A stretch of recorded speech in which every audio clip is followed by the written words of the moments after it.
ये बड़ा दुखद है। जिस देश में महिला के सम्मान के लिए रामायण हुआ, महाभारत हुआ, उस देश में ये सारी घटनाएं होती है। तो मैंने जैसे बोला, नए कानून में जो पुलिस को पावर दी गई है उसको इमीडिएटली अमेंडमेंट लाना जरूरी है। हमारे अधिवक्ता सुरक्षित नहीं है, मैं ये कहूँगा। कई सालों से मैं खुद एडवोकेट प्रोटेक्शन एक्ट के लिए लड़ रहा हूँ, आंदोलन किए हैं मैंने आज़ाद मैदान में, उसके लिए एक्टिविज्म कर रहा हूँ, लोगों को बता रहा हूँ कि जागो।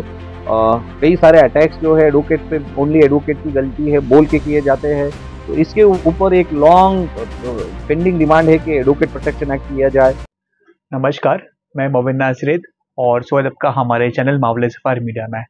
आज इस खास पॉडकास्ट में हमारे साथ है बेहद ही खास मेहमान जो हमारे देश के जाने माने अधिवक्ता है और वे भारत के सुप्रीम कोर्ट और बॉम्बे के हाई कोर्ट में वो प्रैक्टिस करते हैं और कांग्रेस के नेता भी है। हमारे साथ है एडवोकेट रवि यादव जी। और सर जो मुंबई का city civil and sessions court है तो इसके वो अध्यक्ष भी है। आज जो देश का वर्तमान परिस्थिति है, चाहे वो जूनियर एडवोकेट को लेकर हो, महिला संरक्षण को लेकर हो और अन्य मुद्दे जो पॉलिटिक्स से जुड़े हुए, इस खास पॉडकास्ट के माध्यम से आज हम सर से खास संवाद करेंगे। सर आपका बहुत बहुत स्वागत है हमारे चैनल में। नमस्कार। सर आज जो लॉ फील्ड है बहुत ही एक चैलेंजिंग भरा फील्ड है, तो तभी आपने प्रवेश किया था इस फील्ड में। तो प्रथम में हमें ये बताइए कि किन किन चुनौतियों का और संघर्ष का आपने सामना किया। देखिए, मेरे लॉ फील्ड में शुरुआती दौर में बताता हूँ। बचपन में मैं जब 5th स्टैंडर्ड में था तो मेरे जो पिताजी है वो थोड़ा सा, मैं बचपना था यानी लड़ाई झगड़े करता था बचपन में। तो पिताजी ने मुझे कहा कि नहीं, ये इसको कुछ ना कुछ बताना होगा। तो उन्होंने मुझे बताया कि बेटा ऐसा मत करो, और ये है। तो वो एक हमारे परिचित एडवोकेट थे उनके, तो उनके पास लेके चले गए। तो बात करने के बाद में उन्होंने बोला कि नहीं, इसको आप वकील फील्ड में लाइए, और जब भी स्कूल खत्म होती है तो उनको कोर्ट में भेज दीजिए। तो बैठ के क्या करेंगे, घर में खेलते रहते, तो 2-2 घंटा 4 घंटा बैठेंगे। तो 5th स्टैंडर्ड से मैं कोर्ट में काम करना चालू किया। काम करना यानी हेल्पिंग, जैसे पहले टाइपिंग मशीन रहता था तो टाइपिंग की, जाकेट लेके आना, जेरोक्स करना, ये सारी चीज़ों से मुझे रुचि हो गई। 10 तक मैं रहा, म्युनिसिपल कोर्ट था वहाँ पे, और एडिशनल सेशन भी था, civil junior division, senior division था। तो वहाँ पे मैंने बेसिक नॉलेज वहाँ से मिली। फिर उसके बाद में जब लॉ परस्यू करना है, मुझे पता चला पहले तो ऐसे हुआ कि नहीं मैं डॉक्टर बन जाऊं। बट कहीं ना कहीं मुझे 2-4 चीज़ें थी। मैंने डिप्लोमा भी किया था एक एग्रीकल्चरल, वहाँ पे मन नहीं लग रहा था। डॉक्टर की फील्ड में भी मैं सोच रहा था, मगर वहाँ पे भी मन नहीं लग रहा था। कहीं ना कहीं मुझे लगा कि नहीं, मेरा जो आत्मा है वो लॉ के लिए तरस रहा है, और मैं कहीं दूसरी जगह जाऊँ तो अच्छा नहीं है। सो देन आई डिसाइडेड कि मुझे लॉ ही करना है। लॉ में मैं आ गया। शुरुआती दौर में मैंने जब प्रैक्टिस चालू की थी, हाँ ऑफ कोर्स बहुत सारे मुश्किलें थी, मगर मेरा एक्सपीरियंस रहा था। So far as criminal cases is concern, मेरा अच्छा एक्सपीरियंस था। जो शुरुआती दौर में मैंने सीखा था, रिमांड से लेकर किस प्रकार से मैजिस्ट्रेट कस्टडी, जुडिशियल कस्टडी होती है, एबीए किस प्रकार से ग्रांट होता है, तो इसका मुझे बेनिफिट हुआ। और मेरे ड्यूरिंग द लॉ कोर्स मैंने कई सारे सीनियर के साथ में काम किया, जॉइंटली काम किया, उनको मदद की। और ड्राफ्टिंग का जो मेजर पार्ट था उसमें थोड़ा मुझे डिफ़िकल्टी होती थी। सो बट ग्रेजुअली मैंने वो स्टार्ट किया, एंड देन ड्राफ्टिंग पे भी कमांड, एंड देन अपना आर्गुमेंट पे भी कमांड। ये थोड़ा-सा आने के बाद में मुझे जो है रेगुलर मैटर जो है, ज़्यादा करके कोर्ट में मेरा आर्गुमेंट सुन सुन के लोग आने लगे कि नहीं सर आप मैटर देखते हो, तो हमारा काम देख लीजिए। तो मैंने शुरुआती दौर में डिफ़िकल्टीज़ थी। छोटे से गाँव से मैं यहाँ आया था, तो ऑफ कोर्स अभी यहाँ कुलाबा का ही मतदार हूँ, निवासी हूँ। यहीं का कई सालों से मैं यहीं रहता हूँ। तो अभी चल रहा है, और चुनौतियाँ तो आई शुरुआती दौर में, मगर दिन ब दिन उस पे काम करने से सॉल्यूशन मिला। सर आज के वर्तमान समय में हम देखते हैं कि बहुत सारे जो विद्यार्थी है सर, कॉलेज के बाद निकल के लॉ कॉलेज में एडमिशन लेके लॉ फील्ड में अपना रुचि दिखा रहे हैं। सर आज हम देखते हैं कि पिछले 5 साल अगर हम आंकड़ा देखेंगे तो हर वर्ष महाराष्ट्र में 20,000 लोग लॉ का सीईटी एग्जाम देते हैं और 8,000 विद्यार्थी लॉ कॉलेज में प्रवेश करते हैं। तो कहीं ना कहीं सर ये जो फील्ड में जो कंपटीशन है वो बढ़ते जा रहा है निरंतर। तो सर और बहुत सारे विद्यार्थी आज लॉ फील्ड में रुचि भी रखते हैं। सर आपने तभी आकलन किया रहेगा, तो सर क्या कारण है आज सभी लोग बीकॉम करने के बाद, बीए करने के बाद लॉ के फील्ड में आ रहे हैं? उसका एक रीजन है, आप देखोगे कई सारे इंजीनियर भी लॉ में आ रहे हैं, और एमबीए हुआ है वो भी लोग आ रहे हैं, जॉब जिनका छूट गया है वो भी सेकंड प्रोफेशन में आ रहे हैं।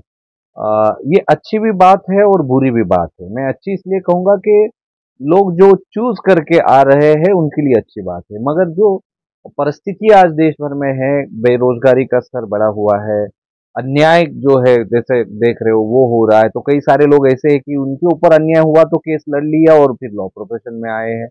तो ये मेन कारण है। और इसका दूसरा एक कारण ऐसा है कि इंजीनियरिंग और मेडिकल होने के बाद में जाएंगे कहाँ। हालांकि लॉ में क्रिमिनल या सिविल इतना ही नहीं है, तो कई सारे डिवीजन है उसमें भी, तो वो हर जगह जाना चाहिए।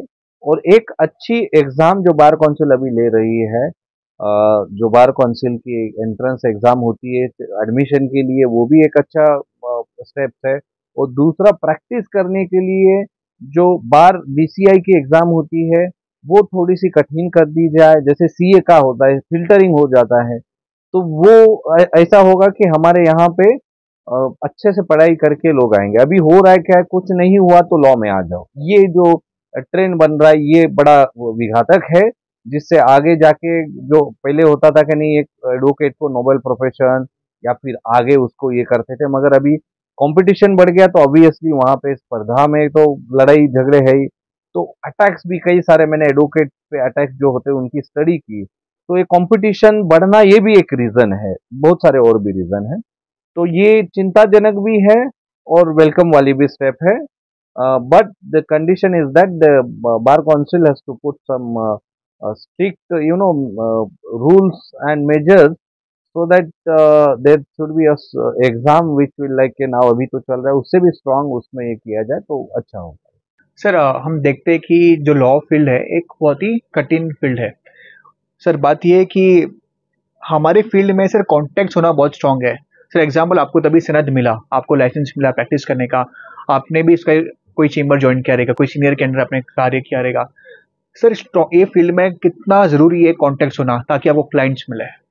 देखिए, आपको मैं एक सुझाव करूंगा सभी को, कांटेक्ट होने से इम्पोर्टेंट है आपके पास क्वालिटी होना। क्योंकि शुरुआती दौर में मुझे अभी याद आ रहा है, मैं अलीबाग गया था, एक मैटर मिला था कहीं से, और वहाँ पे मैंने आर्गुमेंट की, और आर्गुमेंट सुन के वहाँ पे मुझे एक क्लाइंट मिले। अभी भी कई बार ऐसे होता है कि कौन है ये, तो इनके पास चले जाओ।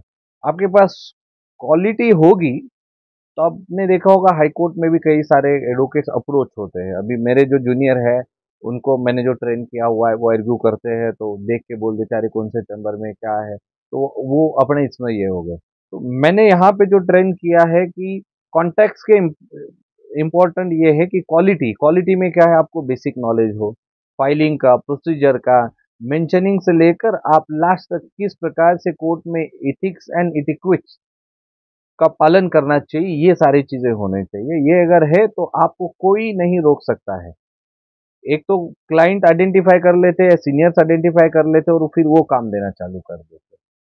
कॉन्टैक्ट है मगर आपके पास बाकी ये जो इंपॉर्टेंट चीजें ये नहीं है, तो आप केस नहीं चला पाओगे। केस तो मिल जाएगी मगर कुछ कर नहीं पाओगे, तो फिर वो अपने आप निकल जाएगी।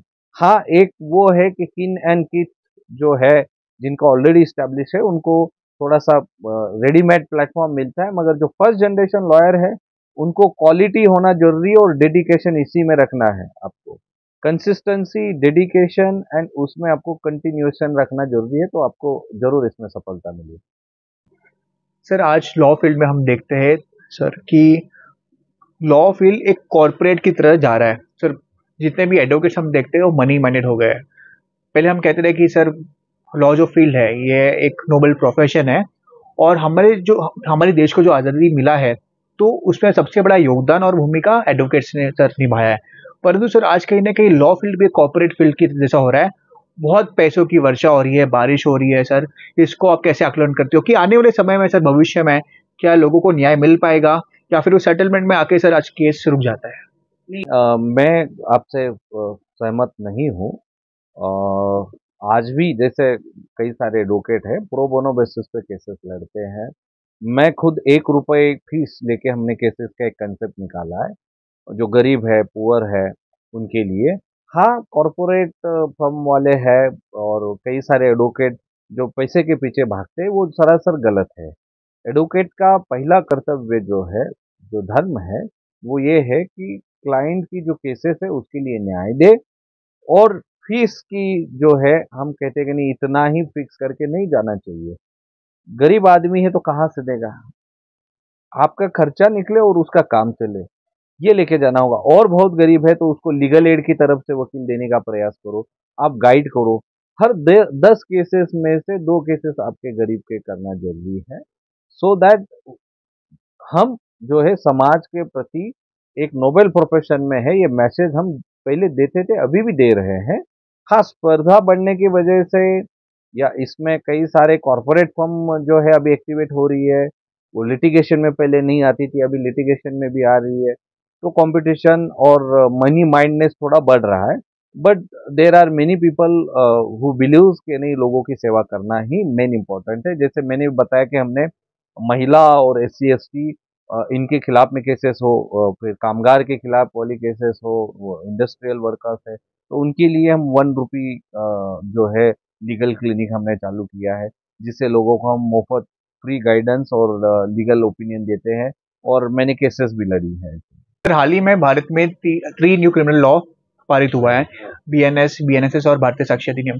सर आपके हिसाब से बहुत सारे सर सुप्रीम कोर्ट के जो एडवोकेट है उनका कहना है कि ये जो चेंजेस हुआ है तो ये कॉस्मेटिक चेंजेस है, और जो नंबरिंग जो सेक्शंस है उसका रियर वो पुराने लेके उसी को ये किया। जी। तो सर आपको लगता है कि ये वर्तमान भारत के लिए जरूरी था? देश में और कई बड़े बड़े मुद्दे हैं, और जो चेंजेस हुआ सर, क्या आप इसके फेवर में हो? देखिए, उसमें कुछ चीज़ों के लिए मैं उनका समर्थन करता हूँ, बट जो मेन इम्पोर्टेंट चीज़ें हैं, जो जिसका मैं विरोध हूँ, और जो बहुत सीरियस थिंग है, वो पुलिस को पावर जो है ज़्यादा दी गई है। ये पुलिस राज जो बनाने के लिए लगता है, वो हमने उनको जैसे एक अच्छी ज़मीन दे दी फर्टिलाइज़र वाली, वैसे उनको हमने पावर दे दिया। इसके लिए वो FIR नहीं ले रहे, जैसे अभी बदलापुर की घटनाएँ हैं, महिलाओं के अन्याय है कई सारे। तो ये थोड़ा-सा उसमें कंट्रोल होना चाहिए था। पुलिस को इस नए अमेंडमेंट में भारतीय न्याय संहिता, भारतीय नागरिक सुरक्षा संहिता, इसमें अगर आपने देखा होगा तो पुलिस गॉट बहुत पावर, एम्पल पावर, मौका की है, ये सारी चीज़ें हैं। हाँ, जो टेक्नोलॉजिकल एडवांसमेंट उसमें आई है वो वेलकम वाली चीज़ें है और होना चाहिए। आज मोबाइल से सब लोग कनेक्टेड है, तो डिजिटल फोरेंसिक्स का भी उन्होंने लिया है, 65B के बारे में सर्टिफिकेट कोड लेना, that clarifications are there. But जो लोगों के अधिकार थे, जैसे कस्टडी जो थी, रिमांड जो था पहले कम था, अभी बढ़ा दिया है, उसको भी कोई उतना रीजनिंग नहीं दिया है कि क्यों, क्या है, जजेस को किस प्रकार से करना चाहिए। तो ये पुलिस जो है अगर किसी को झूठी केस में फंसा दे तो वो तो अंदर रह जाएगा बहुत सारे दिन। दूसरा, अगर देखा जाए, पुलिस अगर चाहे कि नहीं हमें करना नहीं है कुछ, तो ना करें। तो इस प्रकार से करप्ट पुलिस ऑफिसर अगर है तो वहां पे अन्याय 100% होगा, तो इसमें अमेंडमेंट जरूरी है। और कोई केसेस में हमारे honourable supreme court and high court will cognize, and I am not totally supporting this new BNS or BSS so far as this giving power to the police system. Sir आज हम देखते हैं कि जो अधिवक्ता है सिर्फ उनको कोर्ट कचहरी का काम नहीं, परंतु सर एग्जाम्पल एक एडवोकेट को सुबह कोर्ट जाना पड़ता है और शाम को क्लाइंट्स की मीटिंग होता है। सर आप स्वयं आप क्रिमिनल मैटर लेते हो, सिविल मैटर लेते हो, मैट्रिमोनियल मैटर लेते हो, और अलग अलग मुद्दों पर आप कोर्ट में अपना बात रखते हो। सर बीइंग अ एडवोकेट आपको भी सर स्ट्रेस, डिप्रेशन, एंग्जाइटी का सामना करना पड़ता है। ये तो बड़ा मुद्दा है। फिर वही sir, how do you overcome this thing?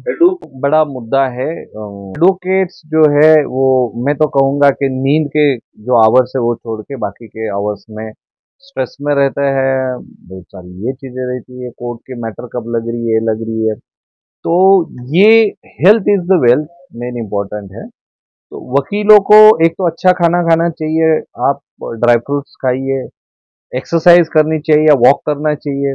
जैसे मैं पहले थोड़ा हैवी वेट था मेरा, मैंने हेल्थ कॉन्शियस होके थोड़ा वेट डाउन किया। देन जो बाहर की चीज़ें खाना कम किया। इम्पॉसिबल है एडवोकेट्स के लिए, कहीं जाएँगे तो मीटिंग है, ये है। बट हेल्थ के हेल्थ के ऊपर आपको ध्यान देना चाहिए। और नहीं हो पाता है कई बार, तो आप बाहर का खाना अवॉइड करना है तो सैलड खा लीजिए, या फिर आप हेल्दी ऑप्शन सैंडविच है वो खा लीजिए। क्योंकि मेजर जो हम फैट्स इंटेक कर रहे हैं, आप देखोगे कार्डियक इश्यूज एडवोकेट को है, डायबिटिक है, रीनल प्रॉब्लम है, किडनी के, फिर मेंटल इश्यूज है, उसके लिए योगा कीजिए, ध्यान कीजिए, या कहीं घूमने बाहर जाइए। जिसमें हॉबी है वो चीजें कीजिए। जैसे मुझे पॉलिटिक्स में हो, वो काम करना है, उसमें जाना है, लोगों की सेवा भी हो, ऐसा कुछ काम करिए। क्रिकेट खेलते हो, हॉबीज है तो क्रिकेट वगैरह के लिए। और अगर आपको लगता है कि नहीं समाज का कुछ देना है, तो कोर्ट के अलावा जो वक्त मिलता है लोगों के प्रति, आप जाके उनकी सेवा कीजिए, उनके समस्याओं पे काम कीजिए, तो आपका डिप्रेशन और ये आना ही नहीं है। मेरे कोर्ट आवर्स के काम होने के बाद में मैं कुलाबा विधानसभा क्षेत्र में काम करते रहता हूँ। लोगों की समस्या लेके बीएमसी को मिला, इधर मिला, तो वहां पे कोई फीस नहीं है, but you are giving this service to the society. वो जो हैप्पीनेस है लोगों की, जो खुशी है जब वो मिलते हैं, आपको ग्रीट करते हैं, तो वो कई सारे स्ट्रेस को एक झटके में खत्म कर दे। और कई सारे आपकी इश्यूज जो भी है बाकी, तो वो आपको यहाँ जो है सॉल्व होते हुए दिखेंगे। आप सोशल कनेक्ट भी रखोगे तो you will come out of all this issues. Okay. Sir ये जो प्रश्न है वो जो विधि के विद्यार्थी उनकी तरफ से है। सर तभी हम लॉ के फर्स्ट ईयर में थे, सेकंड ईयर थर्ड ईयर हमने कंप्लीट किया। तो सर हमें जो थियोरेटिकल नॉलेज है वो हमें दिया गया, हमें प्रैक्टिकल नॉलेज से वंचित रखा गया है। एग्जाम्पल सर, तभी हम 3 इयर्स का जो कोर्स करके बाहर निकलते हैं, कोर्ट में जाते हैं, तो हमारे सीनियर कहते हैं कि सर्टिफाइड कॉपी निकाल के लेके आइए। अगर सर बेल का मैटर आता है, ये मैं ऑफकोर्स इसके ऊपर टिप्पणी करना चाहूंगा। हमारी लॉ के सिलेबस में ये सारी चीजें मिसिंग है। Praecipe, production board, circulation board, supplementary, ये सारे वर्ड पे एक सेपरेट मुझे लगता है एक सब्जेक्ट होना चाहिए। और जब नया नया आता है, कितना भी समझो, आपको 80% भी मिले तो भी आप सरप्राइज हो जाते हो, क्या है ये, what is this, certified copy क्या होता है। थोड़ा सा हर कोर्ट में प्रोसीजर थोड़ा अलग अलग थोड़ा सा होता है, बट ये बेसिक चीजें लैक है। एग्जाम्पशन एप्लीकेशन वो कैसे फाइल करना है, एडजमेंट कैसे करना है, बेल कैसे लेनी है, प्रैक्टिकल एस्पेक्ट्स है, पेपर्स है, मगर उसमें ये एडिशन होना चाहिए। और ऑफकोर्स थियोरेटिकल होना ही चाहिए, मगर लास्ट ईयर में और या फर्स्ट ईयर से ही प्रैक्टिकल पे थोड़ा सा फोकस करना चाहिए। सो दैट जैसे इंजीनियर होते हैं, मैकेनिकल इंजीनियर हो या एरोनॉटिक्स इंजीनियर हो, डॉक्टर्स जो होते हैं जब सीखते रहते हैं तभी उनको पेशेंट दिया जाता है कि वो आप चेक करो, ये करो।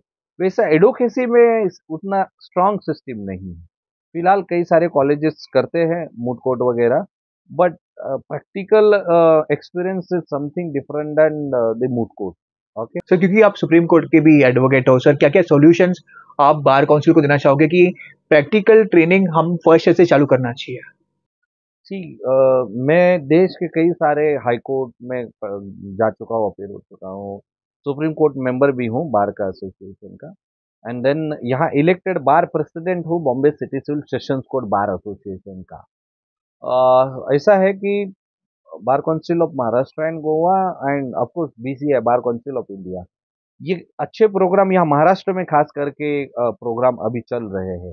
क्लिप एंड लिप बोल के जो चल रहे हैं, ये प्रोग्राम पे लेक्चर्स होते हैं, सब कुछ अच्छे से चल रहा है। इसके आगे जाके प्रैक्टिकल एक्सपीरियंस एक थोड़ा सा एडिशन उसमें करना चाहिए। बाकी फिलहाल के लिए they are doing good. Sir हमने देखा है कि हाल ही में जो वेस्ट बंगाल में कोलकाता में डॉक्टर के साथ जो रेप का इंसिडेंट हमने देखा है, तो सर बहुत सारे अभी हॉस्पिटल्स में पूरे देश में डॉक्टर की ये जो उनकी मांग है वो बाहर निकल रही है कि महिला सुरक्षित नहीं है, फिर स्पेशली फीमेल डॉक्टर सुरक्षित नहीं है उनके हॉस्पिटल में। सर क्या लॉ फील्ड में भी सर यही परिस्थिति है, जो हमारी महिला अधिवक्ता है वो सेफ नहीं है या फिर सुरक्षित है? महिला और हमारे अधिवक्ता सुरक्षित नहीं है, मैं ये कहूंगा।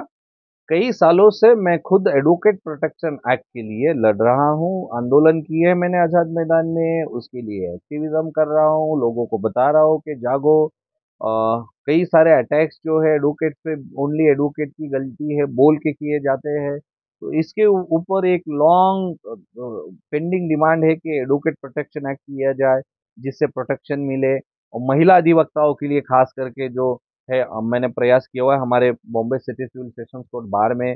हमने प्रयास करके एक सेपरेट रूम, बार रूम हमने ली है 600 700 स्क्वायर फीट की, जहाँ पे वो आराम से बैठ के ये कर सके। और उनकी जो दिक्कतें हैं, जैसे उनको अच्छी बैठने की व्यवस्था होनी चाहिए। अगर बच्चे हैं तो बच्चे को, अभी high court Bhilai honourable high court ने एक अच्छा छोटे बच्चों को रखने की रूम, केयर टेकर का वहाँ रख के वो किया हुआ है। वैसे हर जगह होना चाहिए, सो दैट लेडी एडवोकेट आ जाए। और दूसरा, बार काउंसिल की तरफ से कोई ऐप या ऐसे कुछ किया जाए जिससे हम कनेक्टेड रहे। और कहीं इमरजेंसी में अगर वो ये करे तो पुलिस और रिस्पेक्टेड बार के जहाँ वो मेंबर है उनको वो पता चले और वो मदद कर सके, रिस्क्यू कर सके। ये हम कर सकते हैं जो भविष्य में देखना चाहिए। एडवोकेट प्रोटेक्शन एक्ट लाना चाहिए। जूनियर्स को सर्वाइवल के लिए तकलीफ होती है तो उनके लिए स्टाइपेंड जो है, कई राज्यों में हुआ है, तो महाराष्ट्र में भी हम मांग रहे हैं कि स्टाइपेंड वहाँ से चालू किया जाए।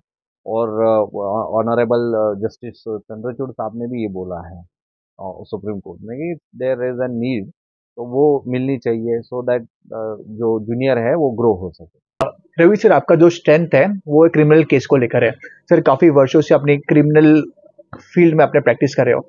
सर, आपकी ज़िंदगी में सबसे कठिन केस कौन सा रहा एज अ डिफेंस कोर्ट में प्रोटेक्ट करने का, हमें बताइए। एक लेडी थी जिसका केस में कोई यानी ये नहीं थी, डोमेस्टिक वायलेंस का उनके ऊपर ये चल रहा था। और फिर पति ने उनको घर से ये निकालने के लिए प्रेशर किया। और सास और ससुर ने पैसे मांगा उनसे, उनके माँ बाप को जो है तकलीफ दी गई। और वो महिला जो थी बहुत त्रस्त थी, मगर उनको कुछ दहेज में तो मिला ही था, वो पहले ही दहेज लेके बैठे थे। तो जो, I was representing that girl, the lady. तो वो लेडी जो थी, माँ बाप गरीब थे तो कुछ दे नहीं पा रही थी।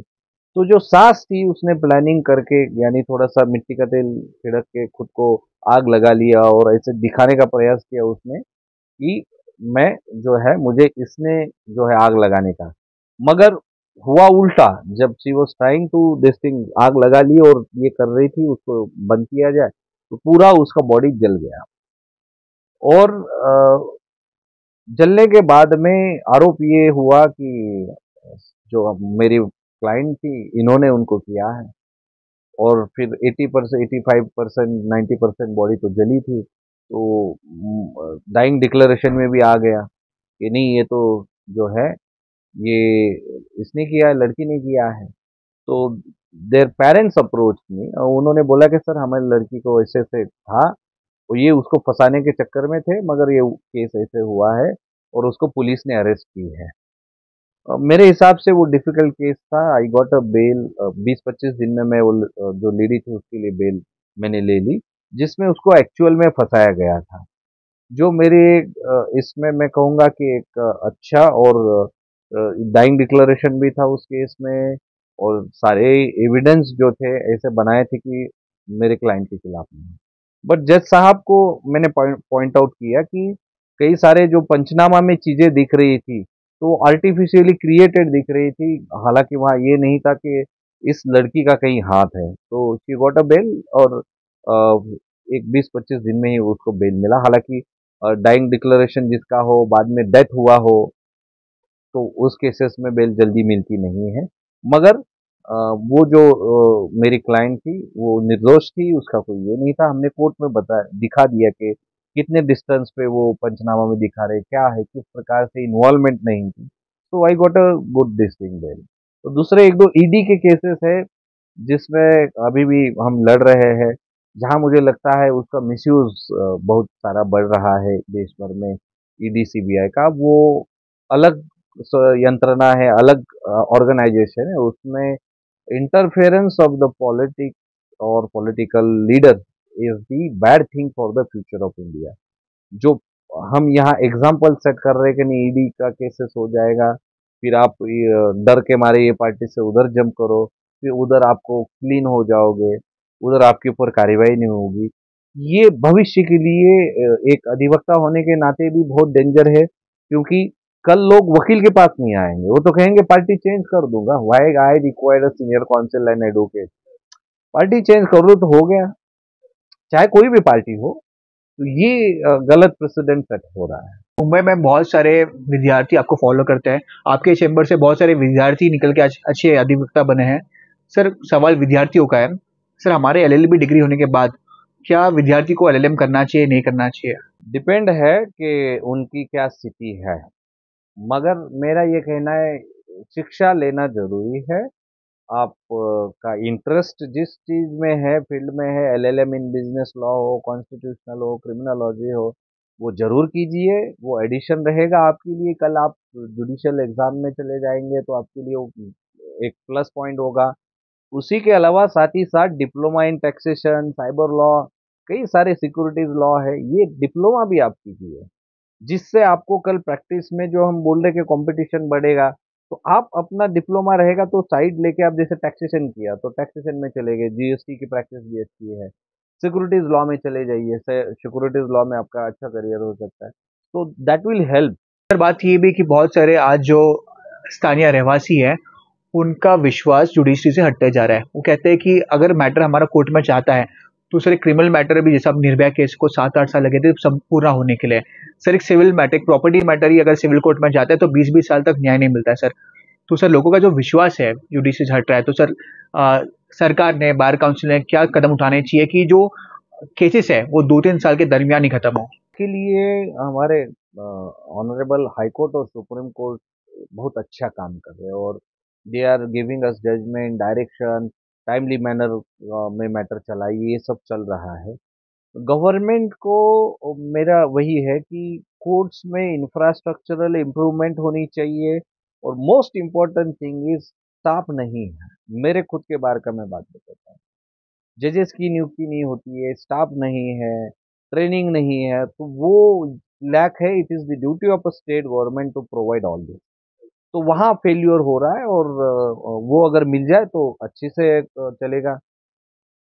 एक्स्ट्रा कोर्ट्स बने, उसके अलावा स्टाफ दे दे, लोगों के केसेस जो है मीडिएशन, कॉन्सिलिएशन, उस माध्यम से कई सारा अभी चल रहा है, और बाकी ऑनलाइन जो कर सकते हैं, कमर्शियल केसेस का भी फिलहाल चालू हुआ है, वो करे, उसके लिए इंफ्रास्ट्रक्चर दो।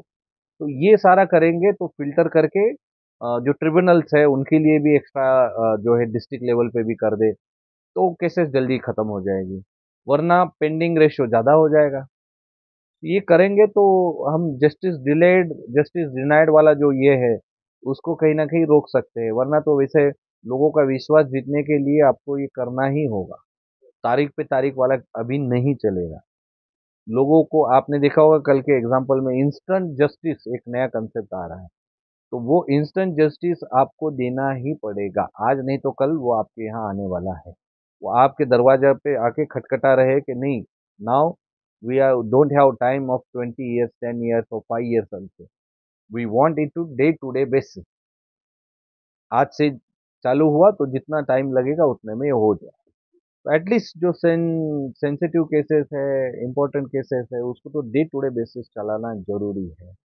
फिलहाल जितने इंफ्रास्ट्रक्चर है, मगर एक टारगेट रख के 1 साल 2 साल में हमें ये सब अपग्रेड करना होगा। सर, आप समाज में आप इसके लिए शक्तिशाली हो क्योंकि आप दो क्षेत्र में कार्य करते हो। एक तो आप अधिवक्ता भी हो और एक पॉलिटिकल पार्टी के सर लीडर भी हो। सर, आज अगर आप बीजेपी की आप टेन्योर देखते हो जो 11 वर्ष का था, मोदी जी का तीसरा टर्म चालू है।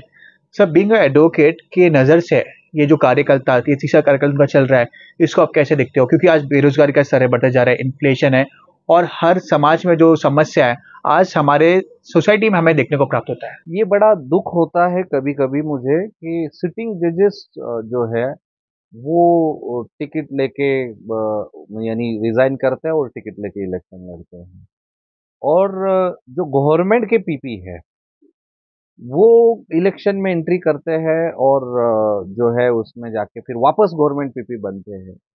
तो कहीं ना कहीं कंफ्लिक्ट ऑफ इंटरेस्ट दिखता है। इंडिपेंडेंट प्रैक्टिसिंग एडवोकेट ऑफकोर्स जा सकते हैं, कई सारे हमारे मित्र हैं जो भाजपा में काम करते हैं, मनसे में करते हैं, शिवसेना में करते हैं, मगर वो कहीं पीपी या जीपी है ये नहीं करते। मैं एग्जाम्पल पे दूंगा, कोलकाता में एक सिटिंग जज साहब चले गए एमपी के इलेक्शन लड़ने, तो कहीं ना कहीं ये बख्शीश था क्या उनको टिकट का, कि आप जज के टेन्योर के दौरान हमारे फेवर में कुछ आदेश दीजिए। ये क्वेश्चन मार्क जनता के सामने आते हैं। और जो इंडियन इंडिपेंडेंस ऑफ जुडिशियरी का जो मोंटेस्क्यू थ्योरी है उसको कहीं ना कहीं छेद चला जाता है, जो हालांकि गलत बात है। और ये जो है कई सारे राज्यसभा एमपी भी अभी बने हैं, ये गलत ट्रेंड होना नहीं चाहिए। पिछले 10 सालों से संविधान के हर विभाग, जो गवर्नमेंट के डिपार्टमेंट है जहाँ के संविधान चलता था और संविधान के अनुसार कानून चलता था, कहीं ना कहीं उसको साइडलाइन करके अपना खुद का एक बनाने का प्रयास रहा है केंद्र की गवर्नमेंट का। उदाहरण के तौर पे मैं एक दे दूंगा, यूपीएससी लीजिए, उसमें लैटरल एंट्री का जो प्रावधान लाया था, अभी वो कैंसिल किया। ये अगर 400 पार चले जाते तो लैटरल एंट्री कर देते। क्यों लैटरल एंट्री चाहिए आपको? व्हेन यूपीएससी प्रॉपर जो मेरिट के ऊपर लोग इंटरव्यू देते हैं, एग्जाम देते हैं, ये सब करते हैं और फिर सेलेक्ट होते हैं, उनका एक्सपीरियंस के बाद में उनको बड़ी लेवल पे लिया जाता है। तो बड़ी लेवल की एंट्री, सेक्रेटरीज लेवल की एंट्रीज लैटरल एंट्री के माध्यम से चल रहा था। ये सबसे बड़ा गलत चीज हुआ है। बेरोजगारी बढ़ी है, आपको पुल बने हैं तो गिर रहे हैं। हमारी लॉ की भाषा में हम कहेंगे कल्पेबल होमिसाइड। ये हर जगह जितने भी पुल गिरे हैं, लोगों की जाने जा रही है, इसके लिए यहाँ के प्रधानमंत्री से लेकर मुख्यमंत्री से लेकर सभी कल्पेबल होमिसाइड में आने चाहिए, क्योंकि कहीं ना कहीं उन्होंने कॉन्ट्रैक्ट दिया है, कॉन्ट्रैक्टर तो है ही है। तो ये लोगों की जान की आज परवाह नहीं है, ये दिख रहा है। मगर हमारे सम्माननीय सुप्रीम कोर्ट, हाई कोर्ट ने कहा है कि life and liberty is more precious than anything else. तो ये समझना जरूरी है। और so far as advocates are concern, advocates पे अटैक हो रहे, कानून क्यों नहीं बनता है? राजस्थान में बनता है, कर्नाटक में बनता है, महाराष्ट्र में क्यों नहीं बनता है? हालांकि हमारे गृह मंत्री खुद वो वकील है, कई सारे लोग वहाँ वकील है। तो ये हमें आंदोलन करना पड़ता है। मैं उदाहरण के तौर पे बता दूं, एक बीजेपी के कार्यकर्ता है हमारे वकील, आरएसएस के कार्यकर्ता है, उन पे अटैक हुआ किसी दिन। वो खुद बोले कि हमारे खुद भाजपा सरकार यहाँ महाराष्ट्र में काम नहीं कर रही, हमारे फेवर में नहीं कर रही। तो यहाँ बात आती है वकीलों के संरक्षण की। मैं खुद काम करता हूँ तो वहां पे हम ये नहीं देखते जात ना धर्म ना प्रांत ना कुछ नहीं। वहां पे वकील है तो विक्टिम है, एडवोकेट है तो उसकी मदद करना है। कोर्ट के अंदर में एज ए बार का अध्यक्ष हूँ, तो वहाँ मेरे सभी जो है वो मेंबर है, मेरे भाई है, मेरे बहन है। तो ये होना चाहिए। और हमारा ये सत्ता में रहने वाले या अपोजिशन में ये परिवार है, तो दोनों को एक साथ आके अच्छा काम करना चाहिए। और अभी प्रयास चल रहा है, मगर कहीं ना कहीं करप्शन बढ़ रहा है दिन ब दिन। नीट के पेपर में लीक हो रही है। एक अधिवक्ता को बहुत तकलीफ होती है ये सारी चीजें देख के। हम पीआईएल करे क्या, क्या करे क्या, कितने सारे अधिवक्ता बोलते हैं सर ये गलत हो रहा है। चाहे कुछ भी, कोई भी सरकार हो, मंदिर बनवाया वो अभी उससे पानी निकल रहा है, पानी गिर रहा है मंदिर के अंदर। संसद का अपने वो सब तैयार किया, उसमें पानी गिर रहा है। हम टैक्स पे कर रहे हैं। हमारे नागरिक जो है वो एडवोकेट्स की तरफ एक रिप्रेजेंटेशन करने वाला ग्रुप, एक लड़ाई करने वाला ग्रुप, लोगों के न्याय के लिए लड़ने वाला ग्रुप, इस व्यू से देखिए तो मैं अधिवक्ताओं को यही कहता हूं, मेरे जो परिचित है, कि पार्टी पॉलिटिक्स अलग रखिए। हमें अधिवक्ताओं के संरक्षण के लिए, हमें लोगों के अधिकारों के लिए, हमें बच्चे, महिला, बूढ़े, बुजुर्ग, इनके अधिकारों के लिए लड़ाई देनी होगी। तो वो लड़ाई में आप ज्वाइन हो जाइए। हाँ, कई सारे राज्यों में सरकार अलग है, वहां पे भी ये है। आपने देखा होगा मेरी लड़ाई जब कांग्रेस और इनकी सरकार थी तभी भी मेरी लड़ाई थी, तभी मैंने रिप्रेजेंटेशन किया, कई जगह आंदोलन किया हुआ है, तभी भी हमने ये कहे हैं। तो बात तो सरकार तक पहुंचनी चाहिए और अच्छा रिस्पांस मिला है। हालांकि इस प्रश्न को, एडवोकेट प्रोटेक्शन एक्ट को, कांग्रेस के नाना पटोले जी, वर्षते गायकवाड़ जी और एनसीपी के, शिवसेना के जो है एनसीपी शरद पवार और शिवसेना यूबीटी के लोगों ने उठाया है। इसी के अलावा भाजपा के एक दो एमएलए ने भी इसको उठाने के लिए प्रयास किया, बट एक बड़े पैमाने पे जो करना चाहिए वो ये दिख नहीं रहा है, क्योंकि इनके शीर्ष नेतृत्व जो है वो इसमें अलग चीज़ों में बिजी है, तो ये गलत है। और आने वाले दिनों में इसके ऊपर हमारी लड़ाई जारी रहेगी। सरकार किसी की भी हो, हम लोगों के अधिकारों की लड़ाई लड़ेंगे, हम एडवोकेट्स प्रोटेक्शन एक्ट के लिए लड़ेंगे, हम स्टाइपेंड के लिए लड़ेंगे, हम जो कोर्ट में स्टाफ है, जजेस के लिए क्वार्टर्स होने चाहिए, अच्छी सुविधा होनी चाहिए, इंफ्रास्ट्रक्चर होना चाहिए, इन सारी चीज़ों को लेके हम लड़ेंगे, चाहे सरकार भाजपा की हो या कांग्रेस की हो। कांग्रेस की सरकार आई तो काम और फास्ट ट्रैक में होता है, क्योंकि वहाँ रिस्पॉन्स अच्छा है, संविधान को मानने वाला ग्रुप है, ना कि वहाँ कोई कास्ट धर्म प्रांत को लेके झगड़ा करने वाला ग्रुप है। तो वो हम करेंगे। जैसे आप देख सकते हो यूबीटी के शिवसेना यूबीटी के अध्यक्ष उद्धव ठाकरे जी जो है वो भी इसके लिए का वकील के लिए और खास करके लोगों के लिए लड़ते रहते हैं। शरद चंद्र पवार साहब भी है। तो ये जो ग्रुप है ये डेमोक्रेसी को जो है जिंदा रखने के लिए, संविधान को जिंदा रखने के लिए काम कर रहा है। और हालांकि सामने जो ग्रुप है अपोजिशन जो सत्ता में बैठे उनमें भी कुछ अच्छे लोग हैं, मगर उनकी चलती कहाँ है। वो अच्छे लोगों से हम मिलके जो भी थोड़ा बहुत हम भला कर सकते हैं वो हो रहा है, मगर अच्छे लोगों को दबाया जाता है, अच्छे लोगों को तो ये किया जाता है। तो that's a sad story, but let's fight together and hope for the better and bright future of this faculty. Advocates जो आ रहे हैं उनके लिए हम वेलकम करेंगे, और बार काउंसिल के और बार काउंसिल ऑफ इंडिया के हाथ मजबूत करना हमारा कर्तव्य है। जो भी फिलहाल में सरकार है उसके पीछे जाके लग के हमें ये सारी डिमांड जो है वो मांग के पूरा करना चाहिए। सर आखिर में हम देखते हैं कि सर आज पूरे देश में, हमारे देश के हर राज्य में महिलाओं पर जो अत्याचार हो रहा है, यौन उत्पीड़न का मामला आ रहा है, यौन शोषण का मामला सामने आ रहा है। Sir being a advocate, sir आप इस घटना को कैसे देखते हो? सर हमने कल देखा बदलापुर में, बदलापुर के तमाम रहवासी स्टेशन में आके प्रदर्शन किए, उन पर लाठीचार्ज भी हुआ। महिला को सर उनका हक मिल रहा नहीं है, देश में महिला सुरक्षित नहीं है, इसको आप कैसे देखते हो? ये बड़ा दुखद है। जिस देश में महिला के सम्मान के लिए रामायण हुआ, महाभारत हुआ, उस देश में ये सारी घटनाएं होती है। तो मैंने जैसे बोला, नए कानून में जो पुलिस को पावर दी गई है उसको इमीडिएटली अमेंडमेंट लाना जरूरी है। बदलापुर की केस में 2-3 दिन एफआईआर नहीं होता है, एविडेंस जो है दबाने के प्रयास किए गए। एफआईआर करना जरूरी है, और वहां के स्टेशन ऑफिसर को, वो तो किसी ने प्रेशर किया होगा, नहीं अभी तो आपके पास लूपहोल है, आप इंक्वायरी करते बैठो, इन्वेस्टिगेशन करते बैठो।